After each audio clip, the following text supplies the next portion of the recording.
দর্শক, আবির্ভাব নিউজে আপনাদের সকলকে স্বাগত। আমরা প্রত্যেক দিন একটি বিশেষ সংবাদ আপনাদের সামনে তুলে ধরি আবির্ভাব নিউজের মাধ্যমে। আজকে যে সংবাদটা আপনাদের সামনে তুলে ধরব সেটা হচ্ছে, বাংলাতে কি মহারাষ্ট্র কালচার এবার ঢুকে পড়ছে? মহারাষ্ট্র কালচার বাংলাতে কি ঢুকে পড়ছে?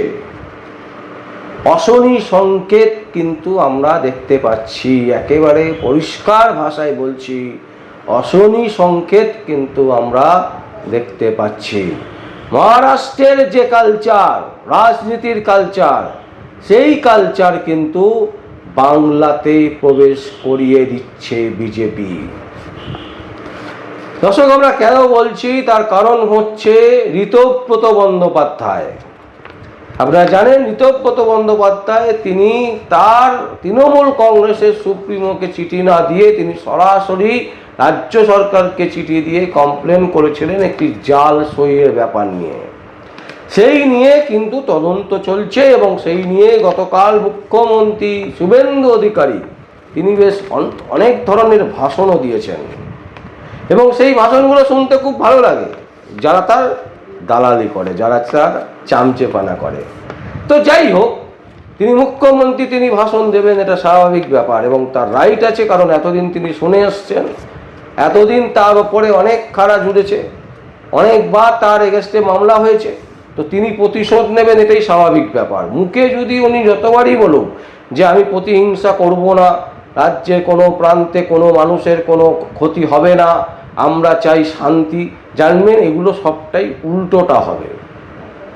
পশ্চিমবঙ্গে মমতা ব্যানার্জি আর শুভেন্দু অধিকারী কখনো পৃথক হতে পারে না, কারণ যার ঘরে জন্ম শুভেন্দু অধিকারী তার পরিবর্তন হয় কি করে?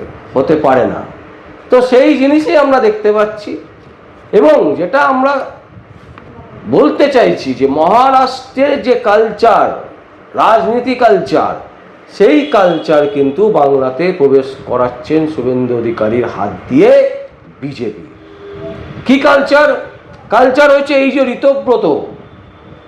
ঋতব্রত বন্দ্যোপাধ্যায়, তার যে দুর্দান্ত তিনি লাভার বয়, সেই ছবিটা একটু দেখে নিন, তাহলে স্মৃতিটা মনে পড়বে এবং একটু জমজম করে উত্তেজিত হব আমরা, কারণ এই ধরনের ছবি তো আমাদের আজকাল পছন্দের ছবি। ঋতব্রত বন্দ্যোপাধ্যায় হচ্ছে একেবারে মাস্টার। তো সেই ছবি আপনাদের সামনে দেখাচ্ছি। এই ছবিটা খুব সুন্দরভাবে একটা সময় ভাইরাল হয়েছিল, তারপরে পরে আমরা দেখেছিলাম যে ঋতব্রত বন্দ্যোপাধ্যায়কে দল থেকে বহিষ্কার করেছিল সিপিএম এবং বহিষ্কার হওয়ার পর তিনি তৃণমূলের মমতা ব্যানার্জির দ্বারস্থ হয়েছিলেন। মমতা ব্যানার্জি স্নেহধন্যে তাকে তুলে নিয়ে আসা হয়েছিল তৃণমূলে তিনি সাংসদ হলেন, তারপর তৃণমূলে ভালো পদ পেলেন, বেশ অ্যাশ করে জীবনটা কিন্তু কাটিয়েছেন এতদিন, 15 বছর, 7 বছর 10 বছর কাটিয়েছেন। তৃণমূল হেরে গেছে, এবার তো আবার ভিখারি, তো আবার তো পয়সা লাগবে নাচানাচি, গানাগানি, মহিলাদের সাথে ইষ্টিমিষ্টি করার জন্য, তো এখন আবার বিজেপির থেকে কিন্তু এনেছে। বিজেপি এবার চাল দিয়েছে, নতুন চাল। কি না ভাই, তোমার দলে যে সমস্ত বিধায়করা আছে, এরকম 53টা বিধায়ককে তোমরা বের করে নিয়ে এসে তোমরা বলো তোমরা আসল তৃণমূল কংগ্রেস, এবং সেই ঘটনাই হতে চলেছে। দেখুন, আমরা দর্শক সত্য জানি না, আমরা জানি না যে বিজেপির কোন নেতা নেত্রী তাকে এইভাবে উৎসাহ দিয়েছে এবং তিনি যে কাজগুলো করছেন তাতে পরিষ্কার এই ঘটনাটাই ঘটতে চলেছে। এর জন্য আলাদা কোনো সায়েন্স পড়তে হয় না, এর জন্য আলাদা কোনো রবীন্দ্রনাথ পড়তে হয় না, নজরুল পড়তে হয় না, বা নরেন্দ্র মোদীর কাব্য কাহিনী শুনতে হয় না। একেবারে স্পষ্ট জিনিস, সোজাভাবে যদি আপনি দেখেন দেখতে পাবেন এই ঘটনাটাই ঘটছে। তার ঋতব্রত কী করছে যে 53 জনকে জোগাড় করার চেষ্টা করছে, কারণ 53 জনকে জোগাড় করতে পারলেই বিরোধী দল হিসাবে তারা বলবে যে আমরাই বিরোধী দল তৃণমূল কংগ্রেস। মানে এই এতদিন যে 15 বছর বা তারও আগে যে তৃণমূল কংগ্রেস করে এলো, সেই দলটার কোনো অস্তিত্ব থাকলো না। তৃণমূল কংগ্রেস এখন হয়ে গেল হচ্ছে কার? ঋতব্রত বন্দ্যোপাধ্যায়। এবার তিনি কি করবেন? তিনি বিরোধিতা করবেন। বিধানসভায় তো নিয়মই বিরোধী দলেরা বিরোধিতা করবে, কিন্তু তিনি বিরোধিতা করবেন না। বিজেপি যা যা কর্মসূচি নেবে, যা যা অনুষ্ঠান করবে, যা যা ইচ্ছে করবে, রাজ্যের বিরোধিতা না করে সেটা একেবারে শান্তিভাবে হয়ে যাবে, কোনো অশান্তি হবে না। আর সেই শান্তিটা করাবেন কে? ঋতব্রত বন্দ্যোপাধ্যায়। এইরকমই শুনতে পাচ্ছি দর্শক আমরা, এবং এইরকমই খবর আমাদের কাছে আসছে বিভিন্ন সূত্র থেকে। এবং যেটা দেখা যাচ্ছে সত্যি সত্যি ঘটনা, যেটা আমরা তৃণমূল কংগ্রেসের সুপ্রিমো মমতা ব্যানার্জির বাড়িতে দেখলাম 20 জন ছিল, আজকে ধর্ণা মঞ্চে দেখছি মাত্র 10-12 জন। তাহলে এই যে 80 জন, এই 80 জনের মধ্যে সবার তো নিশ্চয়ই শরীর খারাপ হয়নি, বা সবারই নিশ্চয়ই মুচলোচন হয়নি, বা সবারই নিশ্চয়ই শাদী বিয়ে এরকম কিছু নেই বাড়ি পরিবারে, বা সবার বাড়িতেই যে প্রচুর অসুবিধে হচ্ছে, শরীর খারাপে ভুগছে সবাই, তাই নয়। তা এতজন মানুষ কোথায় গেল? এই 53 জন, 54 জন, 55 জন মানুষকে একখাট্টা করার চেষ্টা চলছে এখন ঋতব্রতর মধ্যে দিয়ে, যিনি একটা সময় বেইমানি করেছিলেন সিপিএম এর, তারপর বেইমানি করলেন তৃণমূলে, নিজে আয়াস করে বেড়ান, মহিলাদের সাথে তার সঙ্গ হচ্ছে সবার প্রথম, সেই ছবি ভাইরাল হয়, এবং তৃণমূলের সাথে বেইমানি করে যাচ্ছেন বিজেপিতে, এবং হলপ করে বলে দেওয়া যেতে পারে এই লোকটাকে ব্যবহার করছেন কে? বিজেপি। বিজেপি চাইছে একে দিয়ে যদি তৃণমূল কংগ্রেসকে ভাঙা যায়, আর যদি ভেঙে দেওয়া যায় তাহলেই কিন্তু এই রাজ্যে যা যা হবে কেউ জানতেই পারবে না কি কি জিনিস বিক্রি হয়ে গেল আর কি কি জিনিস থাকলো।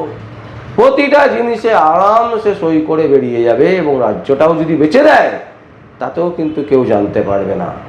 সেই দিকেই এগোচ্ছে পশ্চিমবঙ্গের ভবিষ্যৎ, পশ্চিমবঙ্গের দিশা। এবং যদি এটা কোনো অবস্থাতে না হয় তাহলে কিন্তু বিজেপির অবস্থা খুব খারাপ হয়ে যাবে। আমরা বলছি দর্শক, আপনারা লিখে রাখতে পারেন, এখন হয়তো হাস্যকর মনে হতে পারে, 2029 লোকসভায় সর্বভারতীয় বিজেপির যে করুণ পরিস্থিতি তৈরি হবে, সেই পরিস্থিতি দেখে সাধারণ মানুষ এই বিজেপিকে দেখে হাসবে। সরকার গড়তে পারবে না, গড়ার সম্ভাবনাই থাকবে না। আর যদি এটা করে দেয়, যদি রাজ্যে এটা করে দেয়, তাহলে কিন্তু 2029 কেন্দ্রে সরকারে আবার বিজেপি থাকবে, এবং তখন ভারতবর্ষ বিক্রি হয়ে যেতে পারে। সেই সম্ভাবনাও কিন্তু প্রবল থেকে প্রবলতম হয়ে যাচ্ছে। কারণ আপনারা নিশ্চয়ই জানেন যে এখন বাক স্বাধীনতায় হস্তক্ষেপের জন্য ইতিমধ্যে কলকাতা হাইকোর্ট থেকে তদন্ত করতে বলা হয়েছে। কি না, সোশ্যাল মিডিয়াতে যা ইচ্ছে তাই বলা যাবে না। এটা শুধু কলকাতা হাইকোর্টের ওপরে অর্ডার। কলকাতা হাইকোর্টের মহামান্য বিচারপতিদের উদ্দেশ্যে অনেক অনেক কিছু বলেন, সেগুলো বলা যাবে না।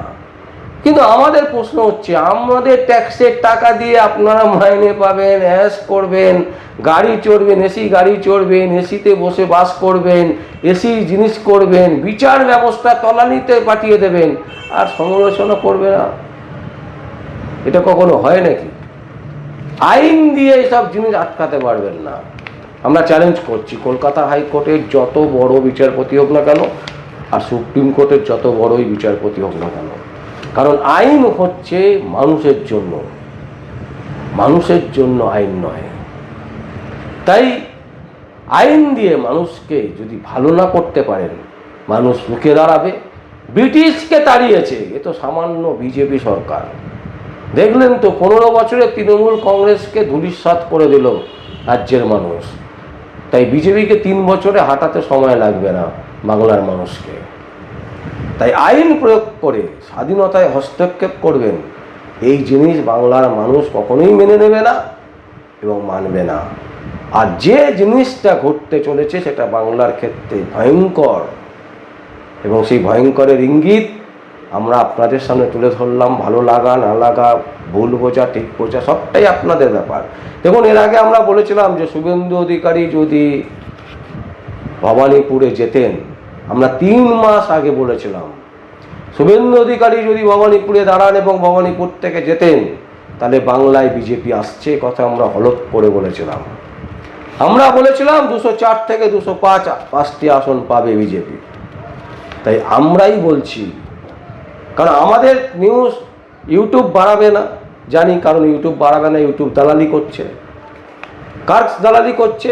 কারণ না কারোর দালালি করছে, বুঝে নিন আপনারা কার দালালি করছে। তাই আমাদের নিউজ কজন দেখলো তাতে কিছু যায় আসে না, কিন্তু আমরা যে বলেছি এটাই বড় কথা। আমরা যে ইউটিউবে এটা বলেছি এটাই শেষ কথা। এবং সেই যে ইঙ্গিত আমরা পাচ্ছি, মহারাষ্ট্রীয় রাজনীতি কালচার বাংলাতে প্রবেশ করছে, সেই যে জিনিসটা আমরা দেখতে পাচ্ছি সেটাই আমরা আপনাদের সামনে তুলে ধরলাম। যদি আপনাদের কোনো বক্তব্য থাকে, কোনো কমেন্টস থাকে, অবশ্যই আপনারা কমেন্ট বক্সে কমেন্ট করতে পারেন আর দেখতে পারেন আর দেখবেন পরবর্তী সংবাদ আবির্ভাব নিউজে। আমার নাম বিশ্বজিৎ পাল, আবির্ভাব নিউজের জন্য।